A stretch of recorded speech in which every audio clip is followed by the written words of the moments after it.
और उस दिन तुमने नहीं सुना था वो औरतें क्या क्या बोल रही थी? माँ जी वो क्या है ना? वो कुछ नहीं, बस मुझे अब गुड न्यूज चाहिए। बस हाँ, अब बताओ कब सुना रही हो?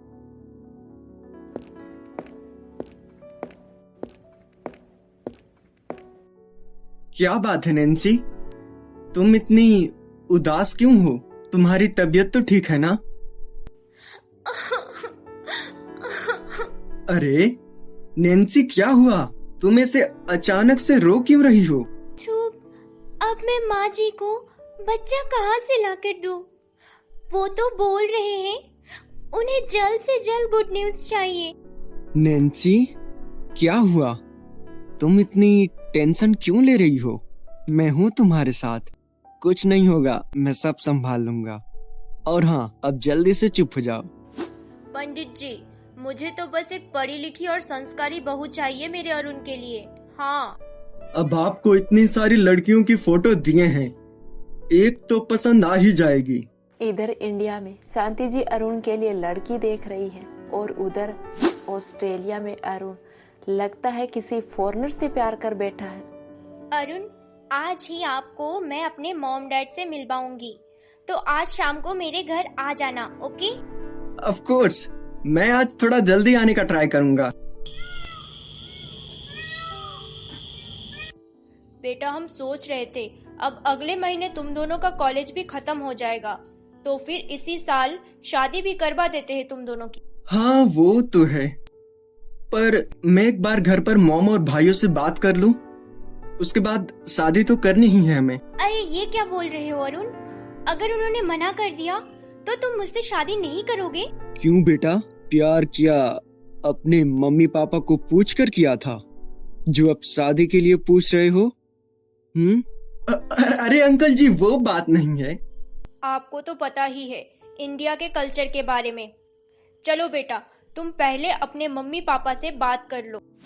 ध्रुव, मैंने अरुण का रिश्ता तो पक्का कर दिया, लड़की पीएचडी कर रही है। अब मुझे तो लगता है इसी साल अरुण की शादी करवा देते हैं। हाँ माँ, आपकी बात तो बिल्कुल सही है, पर माँ, अरुण तो बोल रहा था कि वो वापस इंडिया नहीं आएगा, वहीं सेटल होगा। अरे बेटा, इसमें हमें क्या प्रॉब्लम है? वो शादी के बाद वापस चला जाएगा। वो सब तो ठीक है माँ, आप उसे बोल दो फिर, अगर वो आ रहा है तो। अरे इसका क्या मतलब है? इसका मतलब है माय डार्लिंग, हम कल ही कोर्ट मैरिज कर रहे हैं, क्योंकि अब मैंने डिसाइड कर लिया है, मैं अपने मॉम को सीधा सरप्राइज ही दूंगा। व्हाट? वो कैसे? मेरा कहने का मतलब है, हम शादी के बाद सीधा इंडिया चलेंगे। Wow, I am so happy Aman. फिर ऐसे ही 2 महीने बीत गए।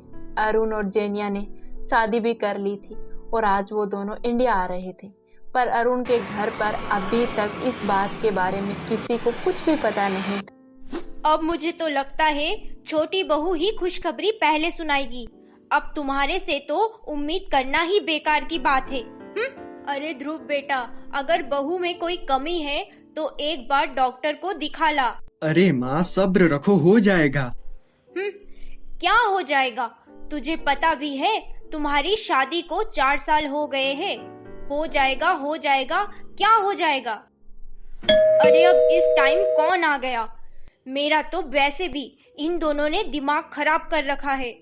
अब तो लगता है अरुण की शादी जल्दी से कर देनी चाहिए अपनी से। अरुण, तू? और ये लड़की कौन है? कहीं तूने शादी तो नहीं कर ली फौरन से? नहीं नहीं, ऐसा नहीं है। अरे माँ, ऐसा ही है, हाँ मैंने शादी कर ली है, और ये आपकी बहू है। क्या?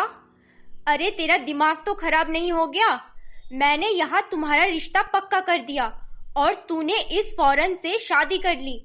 हे भगवान, मुझे बस इसी दिन के लिए जिंदा रखा था। अरे माँ, इतना जोर जोर से किससे बात कर रही है? मुझे लगता है कोई आया है, पर कौन हो सकता है? अरे अरुण, तुम कब आए और मुझे बताया भी नहीं? ये अब किस मुंह से बताएगा भला? काम ही इतने अच्छे किए हैं। व्हाट? अरुण, आप तो मुझे बोल रहे थे कि आपकी मॉम बहुत अच्छी है, पर ये क्या? जेनिया, अरे मॉम, वो क्या है ना जेनिया। अभी मुझे कुछ नहीं सुनना। अब तो बाहर लोगों को मुंह दिखाने लायक नहीं छोड़ा इस लड़के ने। कल मंदिर जाऊंगी तो पक्का मुझे मोहल्ले वाले ताना मारेंगे। अब कितनी देर तक बाहर खड़े रहोगे? अंदर नहीं आना क्या? हाँ बेबी, चलो ना अंदर। बहुत ज्यादा टायर्ड हूँ, मुझे कॉफी पीनी है।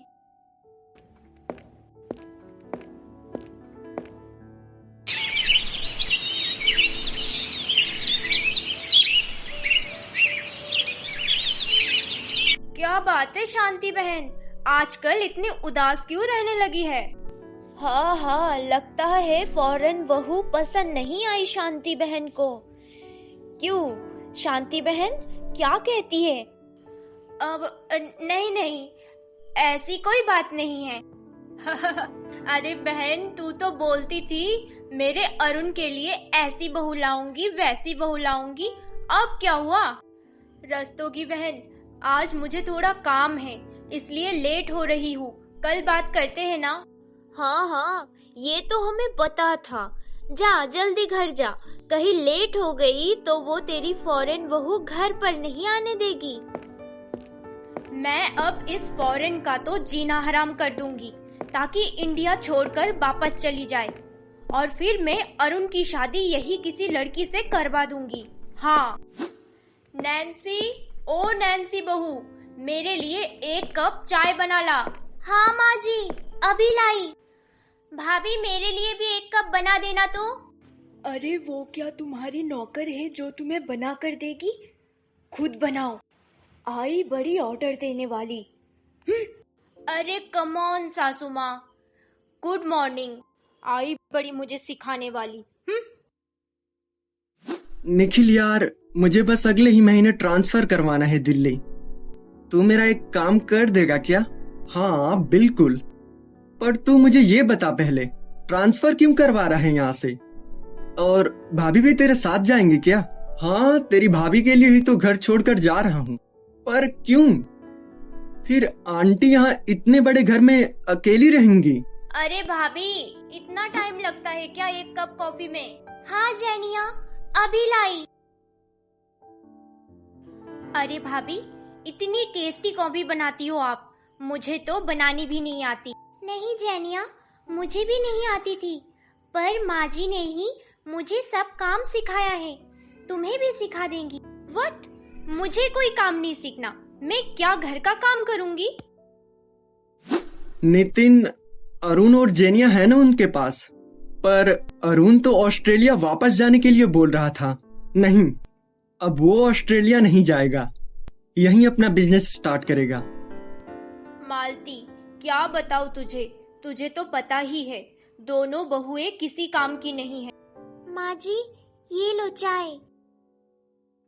अरे इतनी देर से वो भी 1 कप चाय लेकर आई है, जा जाकर 1 कप और लेकर आ। ऐसे ही 6 महीने बीत गए। ध्रुव दिल्ली शिफ्ट हो चुका था, उधर अरुण अपना टेक्सटाइल का बिजनेस स्टार्ट कर चुका था इंडिया में रहकर ही। पर जेनिया के कारण अब घर घर नहीं रहा था, बिल्कुल माहौल ही चेंज हो चुका था। दोनों सास बहू में बिल्कुल भी नहीं पड़ती थी। इसी कारण अरुण भी अपना अधिक से अधिक टाइम ऑफिस में स्पेंड करता, पर ध्रुव और नैन्सी अपनी आराम की लाइफ जी रहे थे। बस उनकी लाइफ में एक ही कमी थी, वो तो आपको पता ही है। अब आगे देखते हैं। ध्रुव, माँ जी हमारी बच्चा ना होने की वजह से बहुत परेशान रहती है। अगर मैंने उनको अपनी सच्चाई बताई तो शायद वो मेरे मम्मी पापा को कभी माफ नहीं कर पाएगी। पर ध्रुव, मैं अपनी मम्मी पापा को जलील होते नहीं देख सकती। नैन्सी, तुम खामखा परेशान क्यों हो रही हो? तुम्हें पता है सब। ध्रुव, माँ जी का रात ही कॉल आया था, वो पूछ रहे थे तो मैं उन्हें बार बार क्या बोलूं? तुम्हें चिंता करने की कोई जरूरत नहीं है, जो जो मैं कहता हूँ वही माँ को बता देना। फिर ये बोलकर ध्रुव ने नैन्सी को अपना पूरा प्लान समझा दिया।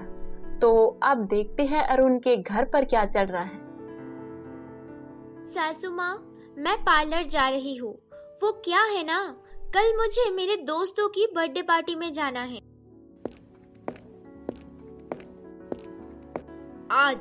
आज तो इस कर्मजली से पीछा छूटा। ना तो कुछ काम करती है और ना ही किसी का कहना मानती है। क्या हुआ माँ? आप कुछ बोल रही थी क्या? अरे मैं तो तेरी इस जैनिया से परेशान हो चुकी हूँ। पता नहीं कब इस परेशानी से पीछा छूटेगा। मन तो करता है कुछ दिन ध्रुव के पास ही चली जाऊं। माँ, आप दोनों ऐसे क्यों लड़ती हो? मेरा तो दोनों ने जीना हराम कर रखा है। मन तो करता है घर छोड़कर ही चला जाऊं। अरे तू क्यों जाएगा? मैं चली जाती हूँ ना।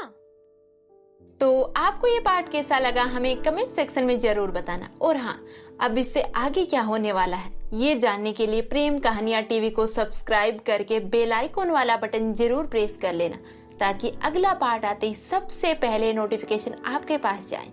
तो मिलते हैं अगले एपिसोड के साथ। तब तक के लिए मेरे प्यारे दोस्तों, आप सभी को नमस्ते।